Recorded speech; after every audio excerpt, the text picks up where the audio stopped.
Bonjour Arnaud, comment Bonjour allez-vous? Simone, très Ça bien, va? je vous remercie. Qu'est-ce que c'est Platform Garden?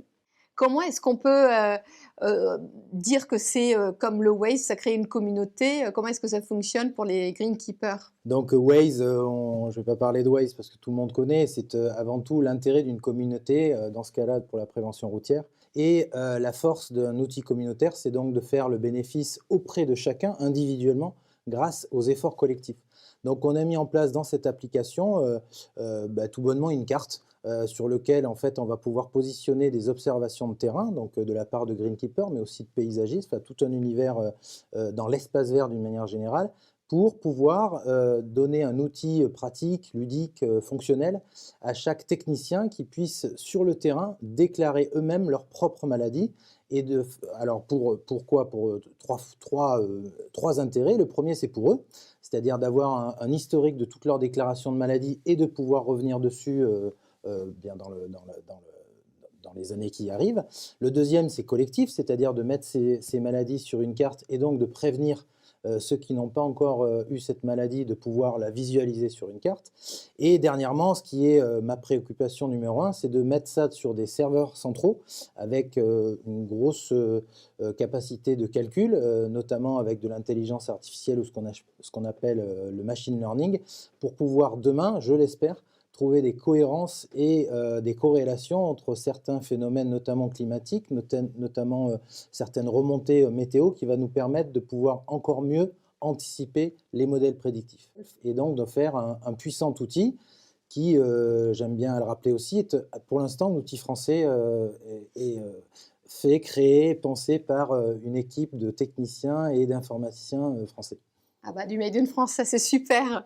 Mais comment elle fonctionne exactement cette application? Est-ce que vous pouvez nous dire très concrètement comment ça marche? Comme une application, très clairement, on va sur son store, donc évidemment Apple et Android, on télécharge l'application, il faut se créer un compte. Ce compte, donc on va dire le responsable du compte Platform Garden au sein d'un golf, va pouvoir lui-même inviter ses techniciens, jardiniers de golf à rejoindre le petit groupe affilié au golf et donc de faire en sorte que l'ensemble des techniciens de terrain d'un même golf puissent travailler sur le même outil et donc arriver à jouer sur la déclaration de ces maladies. L'idée, c'est que plus on va déclarer, plus nous, on aura de données, plus on va pouvoir les interpréter, on va pouvoir, évidemment, le but, c'est de les restituer avec un petit peu d'intelligence et du sens, parce que parfois, on oublie de mettre du sens à l'innovation. Et dans ce cas-là, le sens a toute sa place, puisqu'on va essayer de travailler vers une agriculture un petit peu plus propre, réduire nos phytos, réduire l'eau. C'est tout un jeu où la force du groupe va pouvoir faire en sorte qu'on va devenir tous un petit peu plus intelligents avec cette veille numérique. Voilà. Notre enjeu est aussi simple que ça, c'est d'arriver à prévenir des maladies, à mettre les greenkeepers, les intendants de golf dans des conditions de risque. Donc diffuser des risques, ça ne veut pas dire que la maladie va se déclarer à chaque fois, mais ça veut dire qu'elle est dans des conditions favorables pour se développer. Donc nous, on est là pour faire de la veille, de la vigilance, d'émettre des alertes, et le greenkeeper technicien, comme ça a été rappelé ce matin à juste titre, son rôle, c'est d'intégrer ces données-là pour lui-même agir sur son golf avec ses conditions, etc.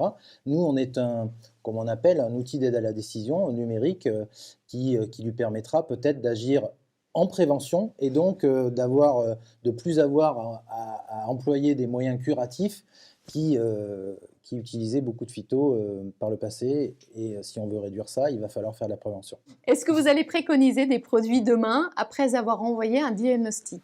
L'idée, c'est de rester sur une plateforme que j'appelle une agro-marketplace. Il n'y aura pas de publicité dans cette plateforme, on ne va pas envahir les gens de promotion, etc. Donc c'est une vraie volonté, c'est un engagement. Petite parenthèse, si je peux, cette société a été une des premières sociétés de Gironde, je suis bordelais moi, une des premières sociétés de Gironde à être enregistrée sous le statut d'entreprise à mission, et je suis très attaché à ça, puisque en dehors du fait de faire potentiellement des résultats, on se veut avoir un vrai impact sur la société, que ce soit sur un point de vue social ou environnemental. Donc on a des engagements vis-à-vis de cette entreprise à mission, et l'idée c'est d'articuler toutes les données qu'on va pouvoir faire remonter de ces observations pour les mettre au bénéfice des fournisseurs qui eux-mêmes vont pouvoir conseiller leurs produits en fonction de pression de certaines maladies. Et peut-être que finalement, pour une pression de maladie, comme c'est le cas en ce moment sur la fusariose froide, il est peut-être favorable en amont d'aller faire une scarification ou de mettre un biostimulant ou de mettre un engrais. Le fournisseur en lui-même, on lui donne un puissant outil pour qu'il accentue son conseil en fonction d'une prévention, en fonction d'une pression de maladie, et donc de faire lui-même sa prévention. Une communauté, c'est aussi, j'attends beaucoup des greenkeepers ou des paysagistes ou des collectivités, mais j'attends aussi des fabricants pour qu'ils soient eux aussi responsables et qu'ils puissent conseiller leurs produits à bon escient et non pas faire de la promotion en fonction d'un prix.